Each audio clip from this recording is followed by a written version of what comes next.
Have you ever worked on a team or been in meetings where everything is green? I mean, everything is appearing in the meeting like it's on track, working. You see the PowerPoint slide and it just looks like everything is okay. And you know that's not true. You know because things are quietly breaking down. You also know because you keep hearing the meeting after the meeting, the people talking in the hallways and sharing that things aren't on track. But nobody's willing to say so.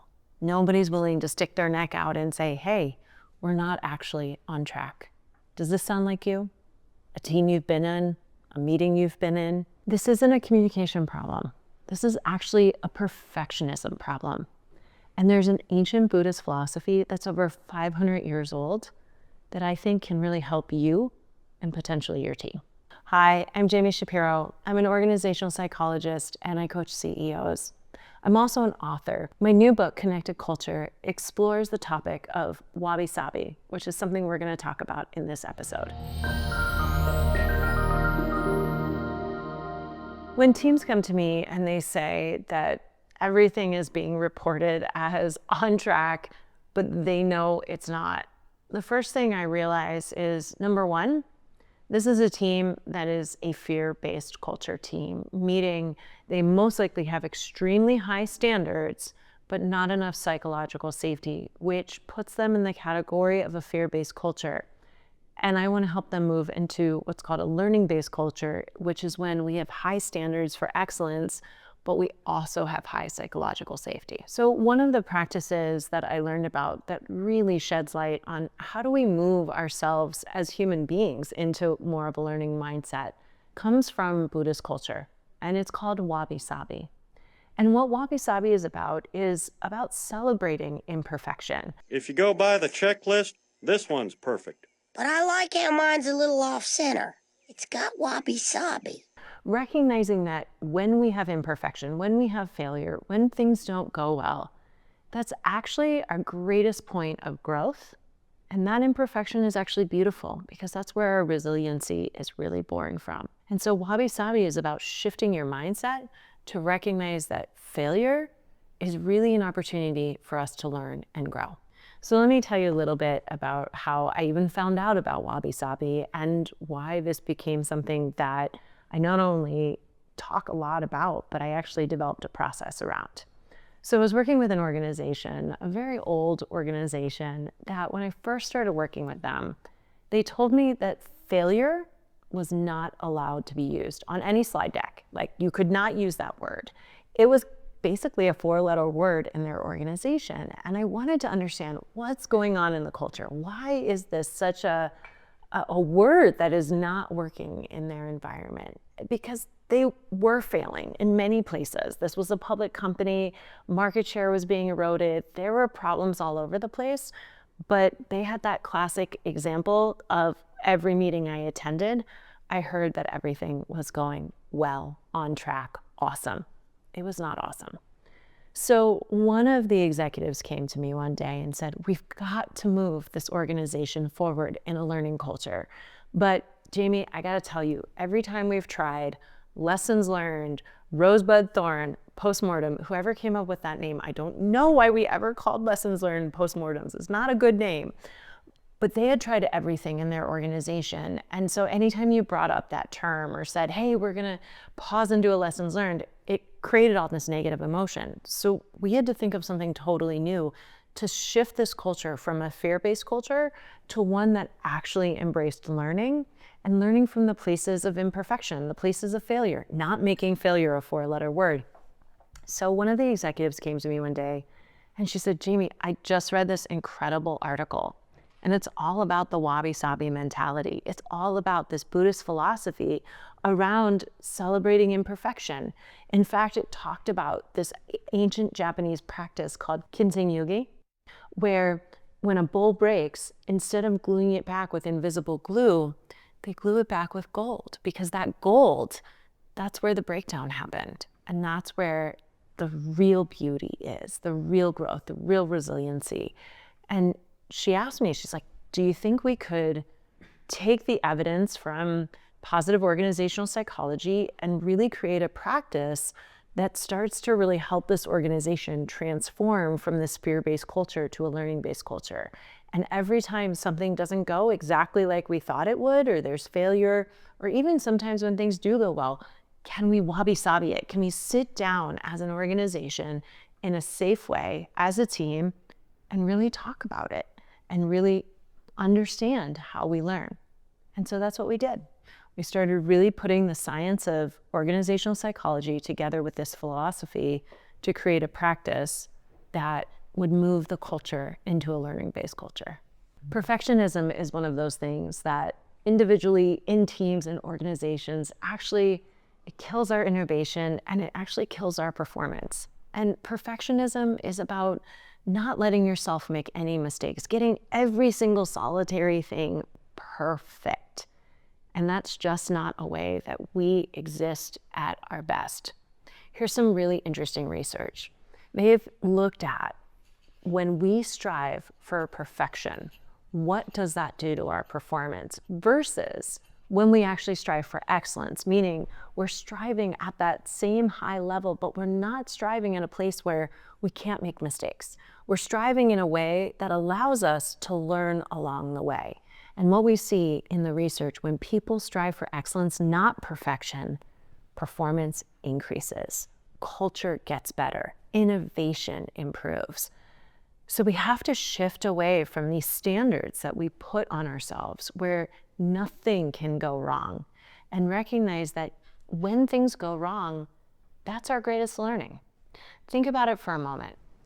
When's the last time you had a true growth moment in your life?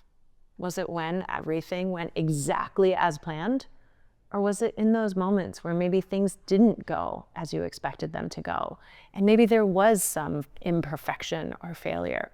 We grow so much in those moments when we actually learn from our mistakes. And that's what striving for excellence is about. It's giving yourself permission to not be perfect and to be on a learning journey continuously in our lives. What do you think about when I say the word failure? Does your brain immediately go to the personal side of it? Oh, I did something wrong, something broke down. Or does it go to the scientific side where we're hypothesis testing and we're trying to figure out different information and learning from our failure? A lot of us default right to the personal side of failure. And really, failure is a spectrum. And I see this all the times where teams and businesses, when they think about failure, they immediately go to the blameworthy side of it. Amy Edmondson has done incredible research illuminating that there are multiple sides of failure. And if you think about failure as a spectrum, on one side, yeah, it can be a breakdown in somebody's skills or even bad intention, and that is personal failure. That's the side of the spectrum where I always say that's a one-on-one moment. That's a coaching moment. That's an opportunity for you to give feedback to somebody and have that one-on-one. The other side of the spectrum is where we talk about in the science world, hypothesis testing. We're always learning from our hypotheses, and a lot of times they're wrong, but there's always something to learn. And then you think about the middle of that spectrum. A lot of times failure happens because of process complexity and breakdowns and communication breakdowns. We need to study the middle to the end of the spectrum of failure. We need to understand that as a team, if we reflect on what is in that center, how did we break down from a team communication standpoint? How did we break down from a process or complexity standpoint? We can learn and grow. And so I always say when I'm doing a wabi-sabi, hey, if there are individual conversations that need to happen, those can happen one-on-one. But we're here to learn as a team about the middle and the other side of that spectrum when it comes to failure. One of the things that the wabi-sabi practice does is it actually creates the right learning for our brain. You see, we have two different types of learning. We have type 1 learning, which is learning by doing, and then we have type 2 learning, which is all about learning from reflecting. When we put those two pieces together for our brain, that's where we learn the most. And in the business world, we are constantly type 1 learning, but we don't take the time to type 2 learn.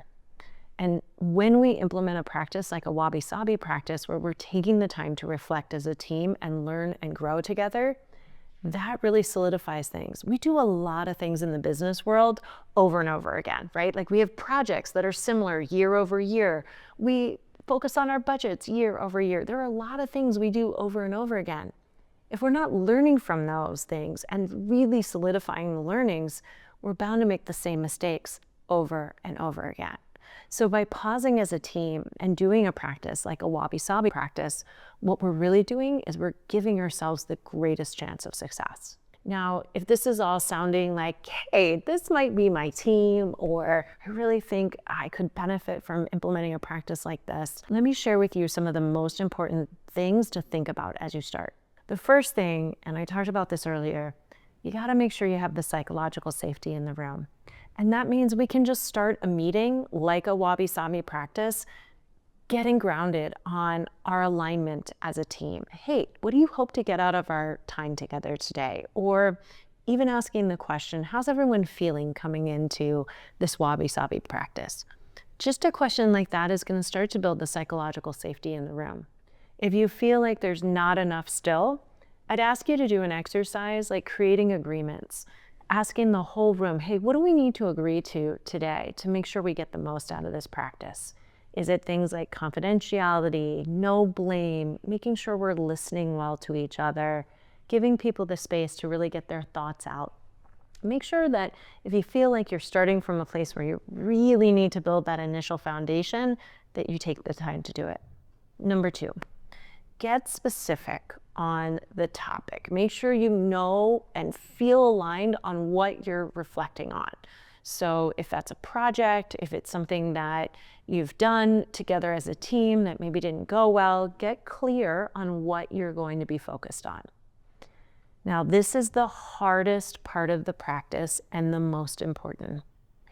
We are story-making machines. We have something in our brain called the reflexive loop, which means we take data and information and we layer on our beliefs and our assumptions and we create stories. It is normal, it is natural, it is part of how we are wired as human beings. And if we want to get great at a practice like wabi sabi, part of what we need to be able to do is separate the data, the information, versus the stories we've created.